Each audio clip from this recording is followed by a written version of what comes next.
Speaker Nancy Pelosi, D-Calif, said on Sunday that House Democrats would draft their own coronavirus stimulus bill after all sides failed to reach a deal on a massive proposal being negotiated in the Senate. "We'll be introducing our own bill and hopefully it will be compatible with what they discuss on the Senate side," Pelosi said as she left a short meeting in the Capitol with the leaders of both parties negotiating the stimulus package. Senate Majority Leader Mitch McConnell, RK, has scheduled a procedural vote for 3 p.m. on Sunday to jumpstart the process, and has vowed a second vote on the massive proposal Monday. Yet Pelosi signaled the sides remain far apart, indicating that McConnell's timeline might be overly ambitious, at least as it pertains to winning bipartisan support. "I don't know about Monday, but we're still talking," she said.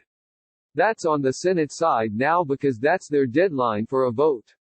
Her comments came just after Pelosi left a meeting with the lead negotiators scrambling to piece together Congress's third relief package in response to the coronavirus pandemic, which has tanked markets, led to mass layoffs and encroached on virtually every facet of American life.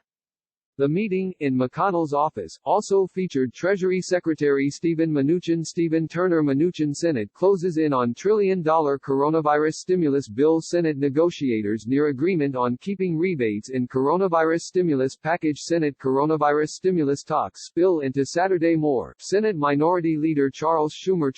Chuck Ellis Schumer sticking points force stimulus package talks to spill into Sunday. Trump needs to stop the daily press briefings overnight. Health care. Trump triggers emergency powers in coronavirus fight. McConnell sets first stimulus vote for Sunday. 5 sticking points for stimulus talks. Treasury delays tax filing deadline. Dems push insurers to cover virus tests more. DNY. House Minority Leader Kevin McCarthy, R-Calif, and White House Legislative Affairs Director Eric Uland.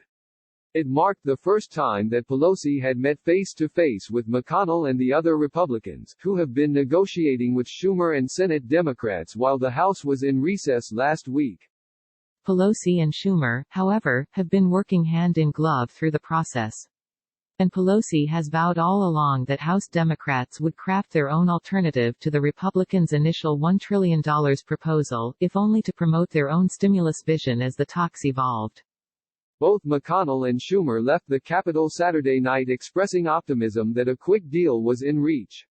But that confidence seems to have faded since then, as Democrats press for a host of provisions Republicans have resisted, including expansions of paid leave, unemployment benefits and a huge stabilization fund to help state and local governments weather the crisis. There was a sense that a House bill would be unnecessary, if Pelosi and Schumer could reach a deal with McConnell and the White House, setting the stage for quick passage in both chambers. The House was even eyeing the possibility of voting by unanimous consent, a procedural maneuver allowing the bill to pass without calling House lawmakers back to Washington. Pelosi's comments Sunday, however, suggested the process will be longer drawn, perhaps requiring each side to pass their own different bills, and iron out the differences afterward. They also reflect a simmering resentment among House Democrats who feel that they have been cut out of the process. Pelosi had conducted a conference call with House Democrats on Thursday, during which lawmakers laid out a long wish list of provisions to include in the package, including expansions in funding for Medicaid, unemployment insurance, a state stabilization fund and Social Security.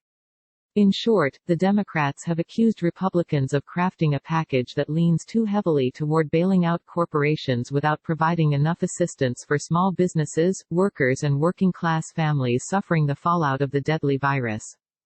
Trickle-down economics really stands for the proposition that you may get a trickle, but the overwhelming majority of the American people are guaranteed to stay down, Representative Hakeem Jeffries, DNY, chairman of the Democratic caucus said heading into the weekend. This report was updated at 1:02 p.m.